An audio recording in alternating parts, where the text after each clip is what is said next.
இந்தியாவில் 2017ஆம் ஆண்டு ஜூலை 1ஆம் தேதி சரக்கு மற்றும் சேவை வரி, அதாவது ஜிஎஸ்டி அறிமுகப்படுத்தப்பட்டது. இது நாட்டின் வரி விதிப்பு முறையில் ஒரு வரலாற்று மாற்றத்தை குறித்தது.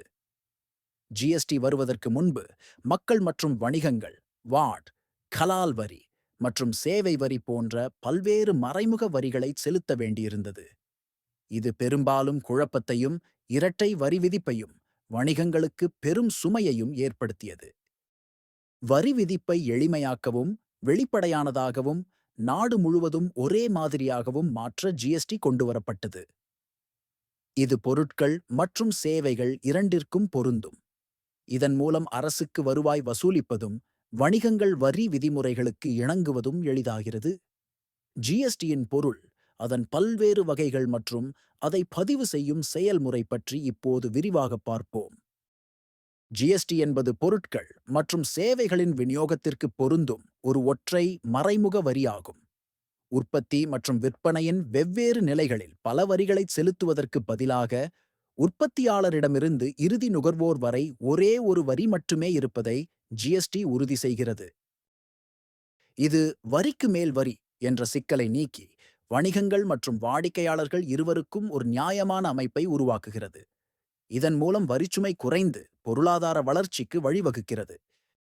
இந்தியாவில் ஜிஎஸ்டி 4 வகைகளாக பிரிக்கப்பட்டுள்ளது. இது மத்திய மற்றும் மாநில அரசுகளால் வரி வசூலை சீராக உறுதி செய்கிறது.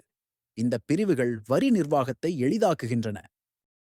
சிஜிஎஸ்டி என்பது மத்திய சரக்கு மற்றும் சேவை வரியாகும். இது ஒரு மாநிலத்திற்குள் நடைபெறும் பரிவர்த்தனைகளில் மத்திய அரசால் வசூலிக்கப்படுகிறது. எஸ்ஜிஎஸ்டி என்பது மாநில சரக்கு மற்றும் சேவை வரியாகும். இது ஒரு மாநிலத்திற்குள் நடைபெறும் பரிவர்த்தனைகளில் மாநில அரசால் வசூலிக்கப்படுகிறது. ஐஜிஎஸ்டி என்பது ஒருங்கிணைந்த சரக்கு மற்றும் சேவை வரியாகும். இது மாநிலங்களுக்கு இடையேயான பரிவர்த்தனைகளில், அதாவது பொருட்கள் அல்லது சேவைகள் ஒரு மாநிலத்திலிருந்து மற்றொரு மாநிலத்திற்கு செல்லும்போது மத்திய அரசால் வசூலிக்கப்படுகிறது. யூடிஜிஎஸ்டி என்பது யூனியன் பிரதேச சரக்கு மற்றும் சேவை வரியாகும். இது யூனியன் பிரதேசங்களுக்குள் நடைபெறும் பரிவர்த்தனைகளில் வசூலிக்கப்படுகிறது.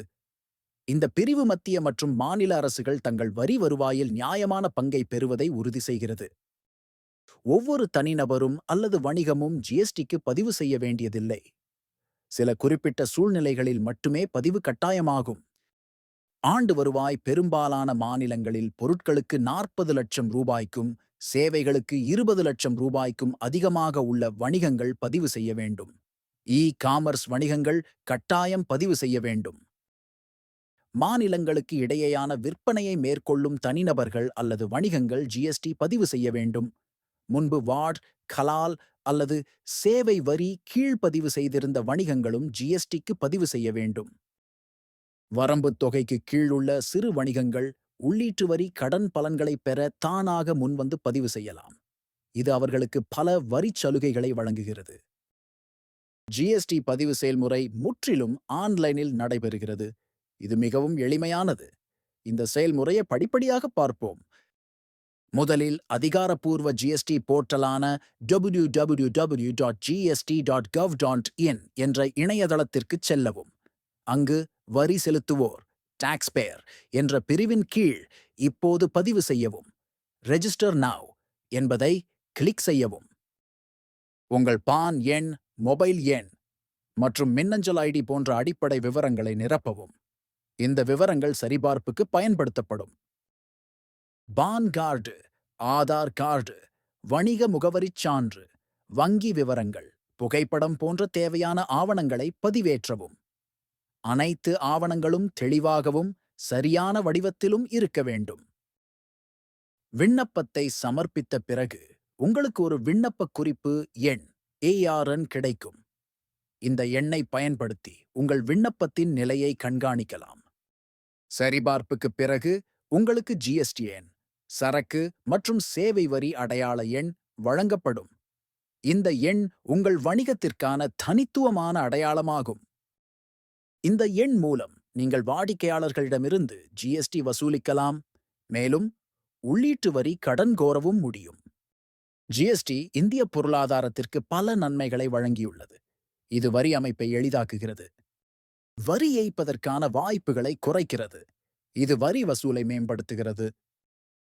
மாநிலங்கள் முழுவதும் ஒரே மாதிரியான வரி விதிப்பை கொண்டு வருகிறது. இது வணிகங்களுக்கு நாடு முழுவதும் விரிவடைவதை எளிதாக்குகிறது. இறுதியில் இது நுகர்வோருக்கு குறைந்த செலவுகளுடன் பலனளிக்கிறது. ஜிஎஸ்டி இந்தியாவின் வரி விதிப்பு முறையை எளிமையாகவும், ஒருங்கிணைந்ததாகவும், வெளிப்படையானதாகவும் மாற்றியுள்ளது. நீங்கள் ஒரு சிறு கடைக்காரராக இருந்தாலும் அல்லது ஒரு பெரிய நிறுவனமாக இருந்தாலும் ஜிஎஸ்டியை புரிந்து கொள்வது முக்கியம். இது வரி விதிமுறைகளுக்கு இணங்கவும், உள்ளீட்டு வரி கடன் பலன்களை பெறவும் உதவும். எளிதான ஆன்லைன் பதிவு செயல்முறையுடன் ஜிஎஸ்டி இந்தியாவில் வணிகங்கள் செயல்படும் விதத்தை உண்மையிலேயே மாற்றியுள்ளது. இந்த வீடியோவில் உங்களுக்கு பயனுள்ள மற்றும் சுவாரஸ்யமான தகவல்களை பகிர்ந்து கொள்ள இருக்கிறோம்.